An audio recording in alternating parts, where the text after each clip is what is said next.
Godzilla has returned to his roots.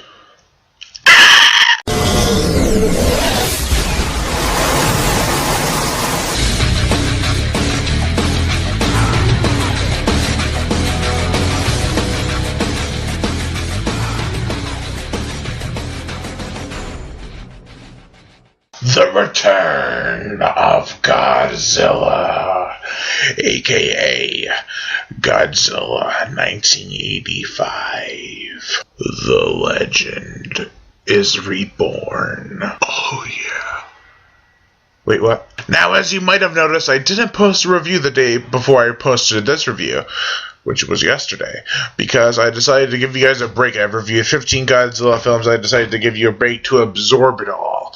And now I'm going on to the Heishi series, or the Heishi series. However you want to pronounce it, it's the Heishi series. I don't know, it's the Heishi series. Whatever! Let me start off with how Godzilla sounds in this movie. I think he sounds the best he's ever sounded, because his roar actually sounds like a roar, not just a cry or a scream.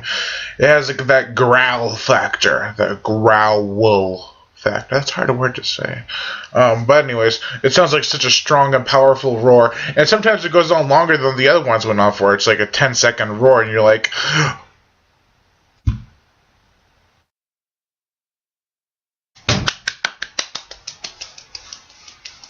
You have 4 main characters.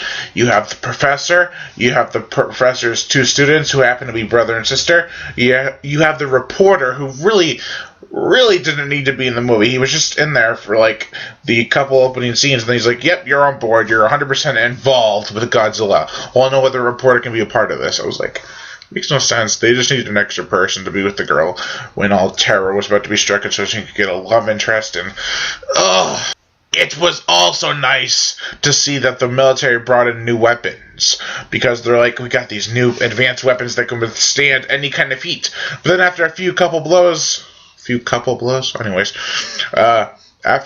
blows by Godzilla's radioactive breath, or atomic breath, or nuclear breath, whatever you want to call it, it totally destroys it. It's like, you tried. The miniature effects look great, and that's due to a bigger budget. But can I call this the movie of the Godzilla series that's the best? I cannot. Just because it has a bigger budget doesn't mean it's trying harder. It does try very hard, and has a lot more money to do stuff, but I still think films like Terror of Mechagodzilla, where they had little money, but they made it look great with low-angle shots. They had some low-angle shots in this movie, but I think in Terror of Mechagodzilla it looked a lot better. And in this movie, it does look good sometimes, but it is seriously noticeably dated in a lot of scenes. So, it's still a good flick.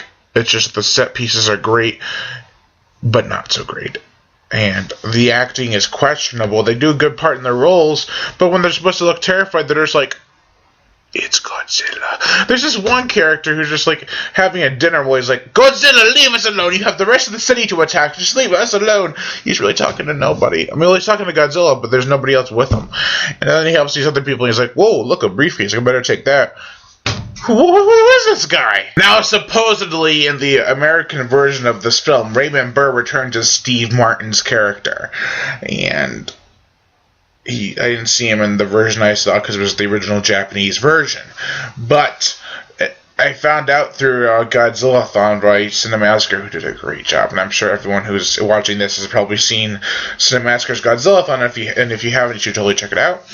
But he stated that Steve Martin was popular at the time, which was true. So they only called him Mr. Martin in the movie. Not Steve Martin, but Raymond Burr, who plays Steve Martin's character. So the cast was really good, except for the fact that they couldn't show fear in the fear department. They were kind of like, it's Godzilla. Anyways, the special effects were great due to a much bigger budget. Godzilla's eyes seem to be a problem with a lot of fans. I found them to be intimidating in some aspects and really annoying in others. And then when he gets struck by lightning, his eyes have those veins. It looked really cool. And it's just, I can recommend it. It's pretty cool. But it kind of falls like a little bit above average, but not the best. For what I've seen. I haven't seen them all yet. but I will. Overall, I give The Return of Godzilla, aka Godzilla 1985, a 3.5 out of 5.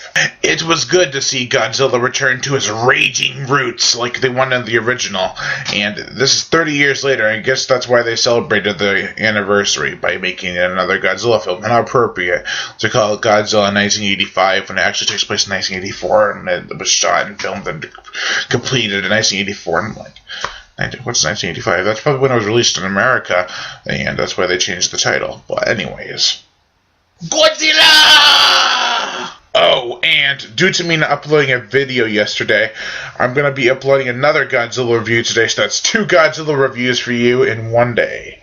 All of you fans. Okay, so, I am Brian Gatto, host of Horror Show Movie Reviews. Make sure to like my Facebook page in the description below, and to leave comments and